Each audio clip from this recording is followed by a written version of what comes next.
And welcome back to the Oklahoman's Video Studio. I'm Dave Morris. For this edition of Heartbeat OK, it's our monthly conversation with the American Heart Association. And we should tell you this week that coming up on Saturday, the American Heart Association Heart Walk will be at the Chickasaw Bricktown Ballpark. Events get started around 8 a.m. It is free. There's a 5K walk, a 1K walk. Those get started around 9:30 in the morning. And this family next to me will be among those participating. The face of this year's Heart Walk is my friend here, Karlie Nadeau. We're joined by her mom, Kimberly, father Brandon, and Dr. Bilal Saeed, cardiologist with Alliance Health Oklahoma. Everybody, hey, thanks for coming in. I appreciate it. Thanks for having us. Thanks for joining us on the couch. Karlie, you have a birthday coming up, don't you? How old will you be? 6. She will be 6 years old. She was born, and I'll start with you, Kimberly. She was born with ventricular septal defect. What is that?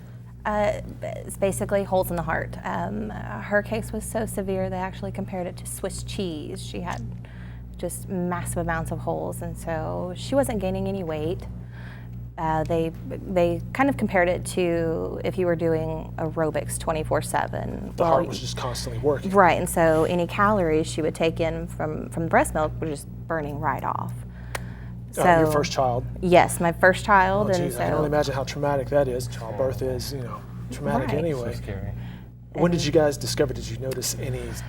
She had a lot of vomiting. Of course, at the time we didn't realize, are we sitting her up too fast after she's eating?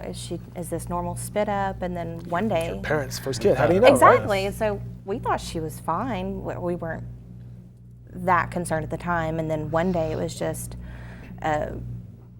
constant vomiting. We're like, this is enough. We need to find out what's going on. So we went to the emergency room, and they said, well, it could be reflux. Follow up with your pediatrician tomorrow. Well, we followed up, and she said, no, you need to get to Children's.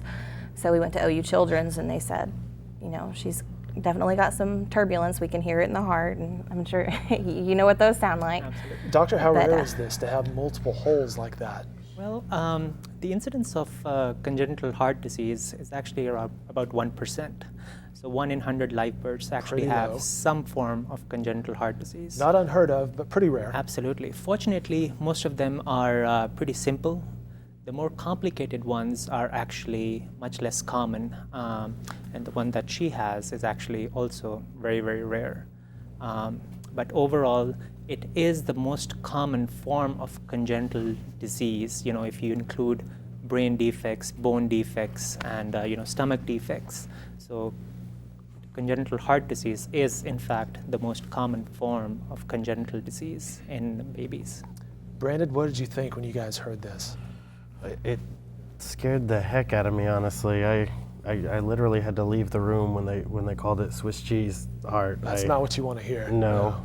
I mean, I was bawling, and it took a while to calm me down. Well, talk about, she says she'll be 6 shortly, just in a few days. What's the journey been like since then? First couple of years were pretty rough. Regular visits to the cardiologist, monthly, and of course at first they were weekly. But after her second operation, when she was 13 months, we went to monthly, and just to see her progress in her health and just gain the weight and be a normal child, you wouldn't know looking at her. We tell people of just what she'd been through, and they're, really? She's just going at it like a normal Dorky child. dorky little girl. But that's what you want to see. That's exactly, awesome, right? exactly, Healthy. yes. And we had a pediatrician's visit with my son a few weeks ago, and they were listening to the heart, and the pediatrician made the comment, I remember when your daughter was in here and her heart sounded so cool, just because the whooshing, just all the mixture of the blood in there, and they said, we've never heard anything like it. So she definitely stands out in that perspective. What's the process like? We mentioned Swiss cheese, multiple holes in the heart. Is the procedure to close those holes? How does that happen? It's amazing how the body can heal, but Right, absolutely. Well, ventricular septal defect is actually one of the more common causes of congenital heart problems.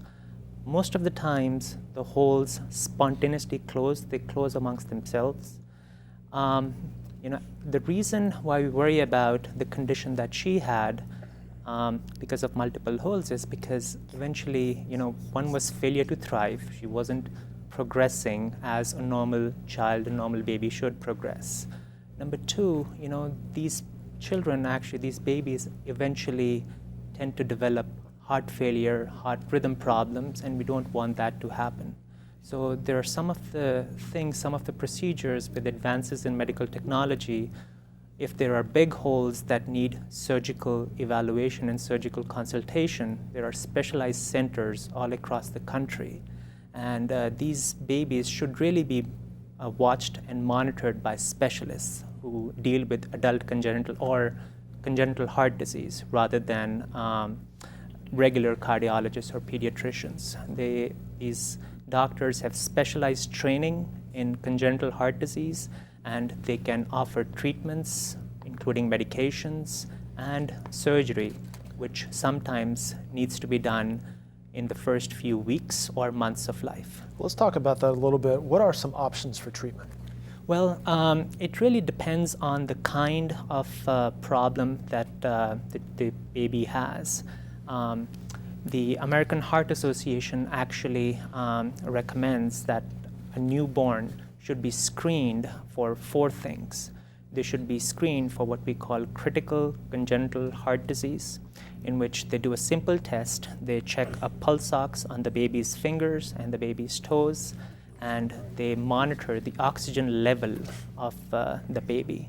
And if the oxygen level is different between the top and between the fingers and the toes, that is not good. Normally, that oxygen level is somewhere between 95 to 100%.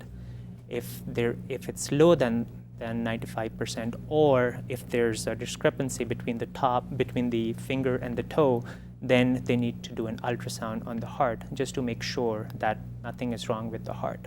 They also need to do screening tests for hearing.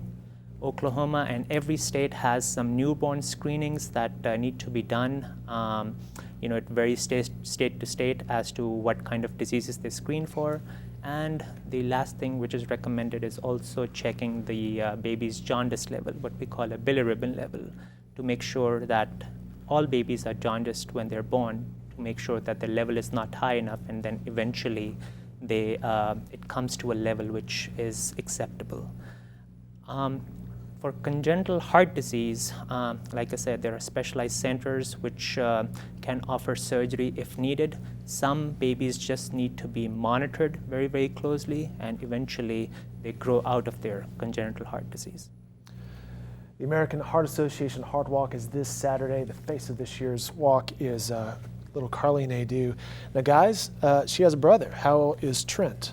He's 10 months old and He's amazing. Doing just fine? not a problem. Did you guys have any worries about having a second? And I guess you know what to look for, having gone through this with Karlie. However, did you have concerns? I was concerned the whole time. I asked several times to make sure it wasn't going to be an issue, and was very paranoid about it. I did go to prenatal specialist, and he was very, very particular to look at every aspect of the heart just to make sure that we weren't having the same issues as we did with her, just so we could, if need be, get treatment before, but there wasn't a problem. Is that rare, doctor? Like in a case, if you were talking with them, let's say before Trent, what would you advise them? Is that rare that siblings would have similar condition? There are some form of congenital heart disease which are associated with some genetic problems. So really the parents should discuss it with the specialists, genetic doctors and cardiologists and prenatal specialists. But it's more related to the emotional aspect of it. If you've had your first child who's born with problems, there's a maternal or paternal guilt that maybe we did something, my friend didn't have it, my neighbor didn't have it, so Why but me? that is really not the case most of the times. Most of these congenital heart problems have genetic components.